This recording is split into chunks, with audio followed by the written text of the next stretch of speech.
नमस्कार साथियों, आप सबके मंगल की कामना करते हुए मैं एक जन्मना ब्राह्मण आप सबका अपने चैनल डार्क मैटर पर हार्दिक स्वागत अभिनंदन करता हूँ।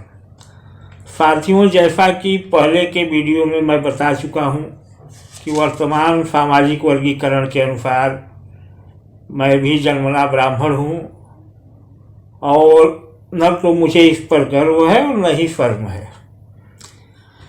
और यह भी बता चुका हूँ कि YouTube पर आने के लिए मेरे प्रेरणा स्रोत साइंस जर्नी और सत्यानंद जी महाराज हैं।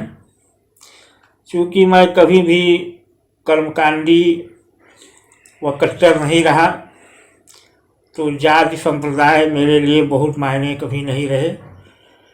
पिछले 3-4 महीने से मैंने साइंस जर्नी और सत्यानंद जी का चैनल देखना प्रारंभ किया हूँ और इन लोगों से प्रभावित होकर ही YouTube पर एक छोटी सी शुरुआत की है डार्क मैटर के नाम से। मेरा इस चैनल के माध्यम से एक ही उद्देश्य है कि समाज के सामने समाज के स्याह पक्ष को रखा जाए।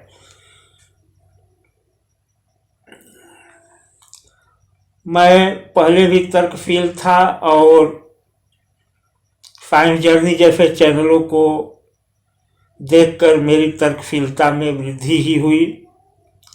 और आप शायद जानते ही होंगे कि तर्कशीलता प्रश्न को जन्म देती है।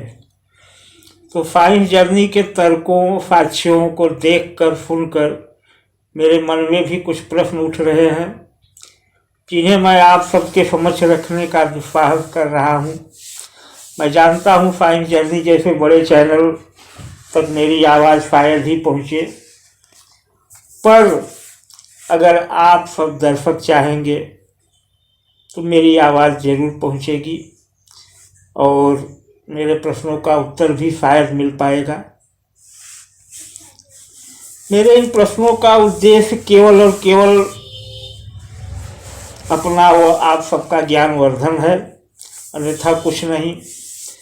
तो प्रश्न रखने से पहले आप सबसे निवेदन है कि मेरे चैनल को सब्सक्राइब करने का कष्ट करें।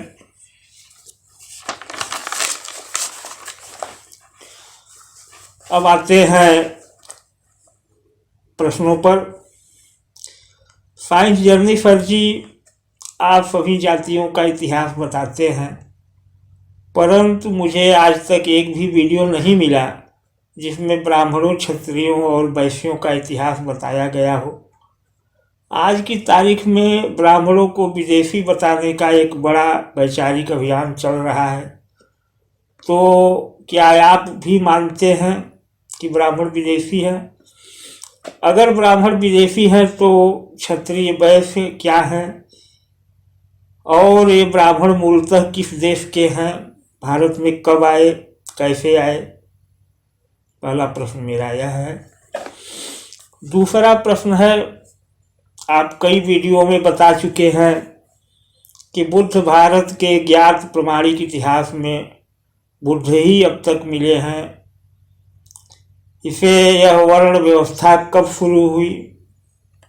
अर्थात जब तक का ज्ञात इतिहास जो प्रमाणिक शिलालेखों या अन्य तरह से मिला है, तो बुद्ध का ही इतिहास मिला है आपके बताए अनुसार। तो यह वर्ण व्यवस्था जो आज दिख रही है, जो आज है जाति व्यवस्था, कब शुरू हुई? क्या बुद्ध के समय ब्राह्मण, क्षत्रिय, वैश्य आदि थे या नहीं? वर्ण व्यवस्था प्रारंभ होने से पहले कोई ब्राह्मण कैसे हो सकता है? सीधी सी बात है, जब वर्ण व्यवस्था ही नहीं थी तो कौन ब्राह्मण, कौन क्षत्रिय, कैसे कोई हो सकता है? तो मूल प्रश्न यही है कि वर्ण व्यवस्था कब शुरू हुई। अगला प्रश्न है, ऋग्वैदिक काल था भी या नहीं? यदि नहीं था तो बुद्ध के धम्म जैसी सशक्त समावेशी संस्कृति के लोग किस कारण से अपने आप को 4 वर्णों में विभाजित मान लिए और मूल निवासी जो कि बौद्ध ही थे और शिक्षित भी थे, आपके ही अनुसार केवल बौद्ध लोग ही पढ़ना लिखना जानते थे, उस समय। तो ऐसे पढ़े लिखे लोग मुट्ठी भर ब्राह्मणों के द्वारा कैसे बहका दिए गए और कैसे वे स्वयं को 4 वर्णों में 3 वर्णों में बांट लिए, जो स्वयं अपनी एक उत्तम संस्कृति छोड़कर शूद्र बनकर अपना ही शोषण स्वीकार कर लिए। क्योंकि ब्राह्मण बहुत संख्या में ज़्यादा आज नहीं है तो कल भी नहीं रहे होंगे। आपने कुछ वीडियो में कहा है कि शंकराचार्य प्रथम राजा सुधन्वा की सेना लेकर चलते थे और बौद्धों का नरसंहार किया करते थे। यह घटना कब की है और क्या राजा सुधन्वा का राज्य संपूर्ण भारत में था? क्योंकि आपके ही अनुसार पूरे भारतवर्ष में बौद्ध मत ही था, तो शंकराचार्य से पहले तो अगर सुधन्वा का एक राज्य था, संपूर्ण भारत में बौद्धों का नाश अपनी सेना कैसे लेकर करते? क्योंकि वो दूसरे के राज्य में तो जा नहीं सकते थे। और अगर राजा सुधन्वा का राज्य पूरे भारतवर्ष में था तो ऐसा कहीं कोई प्रमाण इतिहास में नहीं मिलता कि किसी राजा का राज्य पूरे भारतवर्ष में रहा हो। दूसरा, शंकराचार्य का एक चर्चित शास्त्रार्थ काशी का है, जो कि एक वैदिक ब्राह्मण मंडन मिश्र और उनकी पत्नी से हुआ था। किसी बौद्ध से शास्त्राचार्य जो कि इतिहास में चर्चित हो बताने का कष्ट करें। आप कहते हैं कि बौद्ध मत से ही छिटक कर ब्राह्मण धर्म उत्पन्न हुआ, तो ब्राह्मण भी प्राचीन बौद्ध ही हुआ। इस विषय पर भी कई प्रश्न हैं जो अगले वीडियो में मैं लेकर उपस्थित होऊंगा। तब तक के लिए नमस्कार। आपके उत्तर की प्रतीक्षा में आपका फॉलोअर, प्रशंसक, सब्सक्राइबर। साथियों, अगर प्रश्न जायज हो तो कमेंट करें, त्रुटि हो तो भी कमेंट करें। जय हिंद, जय भारत।